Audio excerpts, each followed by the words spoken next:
Hello दोस्तों, ubiquitous study में आपका स्वागत है। आज की करंट न्यूज है। हालिया रिपोर्ट के अनुसार दुर्लभ पृथ्वी भंडार के मामले में भारत का विश्व में कौन सा स्थान है? तो दोस्तों इसका सही उत्तर हो जाएगा तीसरा स्थान है, यानी कि ऑप्शन ए इसका सही हो जाएगा। आइए इसको हम लोग डिटेल्स में देख लेते हैं। दोस्तों दिसंबर 2025 में जारी एमिकस ग्रोथ और अन्य वैश्विक खनिज रिपोर्टों के अनुसार दुर्लभ पृथ्वी भंडार के मामले में भारत अब दुनिया का तीसरा सबसे बड़ा भंडार रखने वाला देश बन गया है। यानी कि भारत में दोस्तों जो खनिज हैं उसके अनुसार भारत पूरे विश्व में तीसरे स्थान पर आ गया है। इसी के साथ अगर हम वैश्विक रैंकिंग और भंडार की बात करें तो रिपोर्ट के अनुसार भारत के पास लगभग 6.9 million ton rare earth oxide का भंडार है। यह वैश्विक भंडार का करीब 6 से 7% हिस्सा है। इस सूची में शीर्ष 3 देश इस प्रकार हैं, जिसमें चीन 44 मिलियन टन के साथ प्रथम स्थान पर है, ब्राजील 21 मिलियन टन के साथ द्वितीय स्थान पर है और दोस्तों भारत पूरे विश्व में केवल 2 देशों के बाद 6.9 मिलियन टन के साथ तीसरे स्थान पर है। इसी प्रकार से अगर हम उत्पादन और भंडारण की बात करें तो दोस्तों भंडार के मामले में तीसरे स्थान पर होने के बावजूद वास्तविक उत्पादन में भारत काफी पीछे है। वर्ष 2024 के आंकड़ों के अनुसार भारत केवल 29 टन के उत्पादन के साथ वैश्विक स्तर पर 7वें स्थान पर है। भारत का वैश्विक उत्पादन योगदान केवल 1% से भी कम है, जबकि चीन अकेले वैश्विक उत्पादन और रिफाइनिंग के लगभग 90% हिस्से को नियंत्रित करता है।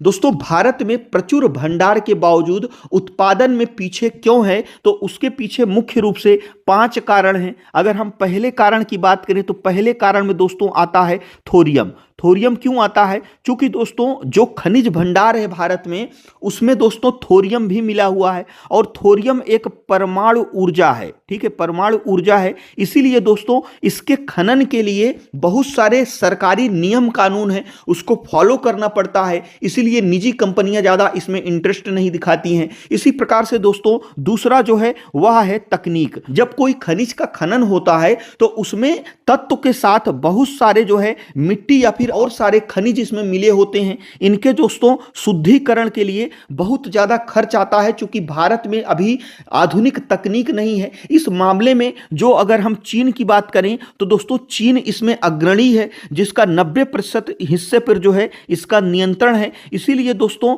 जब भारत खनिज का जो है खनन करता है तो उसमें खर्च ज्यादा आता है, इसलिए उसकी मार्केट वैल्यू बढ़ जाती है, जबकि चीन उसी चीज को और सस्ते दाम में जो है बेचता है। इसीलिए भारत इसमें पीछे है। अगर हम चौथे कारण की बात करें तो इसमें दोस्तों पर्यावरण मानक आ जाता है। क्योंकि दोस्तों जब यह इसका खनन होता है तो इसकी शुद्धिकरण के लिए बहुत सारे जहरीले रसायन का उपयोग करना पड़ता है जो पर्यावरण के लिए हानिकारक होते हैं। और दोस्तों 5वां जो रीजन है वह है कम निवेश। कम निवेश क्यों है? क्योंकि दोस्तों इन सब में थोरियम के वजह से बहुत सारे सरकारी नियम हैं, तो जो निजी कंपनियां हैं इसमें दोस्तों निवेश कम करती हैं क्योंकि उनको लाभ कम मिलता है। इन्हीं सबको दूर करने के लिए भारत ने एक नियम बनाया है जिसको अभी हम लोग समझेंगे। तो दोस्तों अब हम लोग समझ लेते हैं चुनौतियां और भविष्य। दोस्तों भारत में अधिकांश दुर्लभ तत्व मोनाजाइट रेत में पाए जाते हैं, जिसमें रेडियोधर्मी थोरियम की उपस्थिति के कारण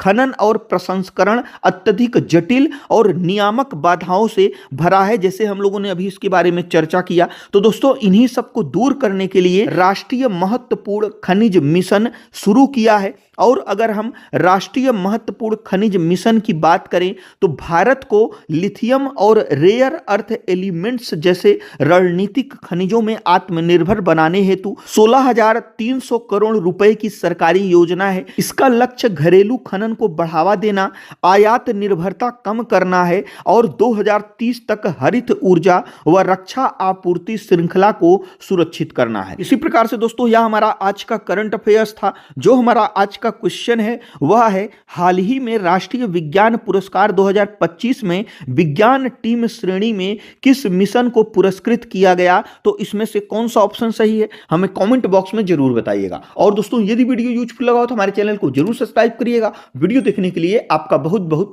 धन्यवाद।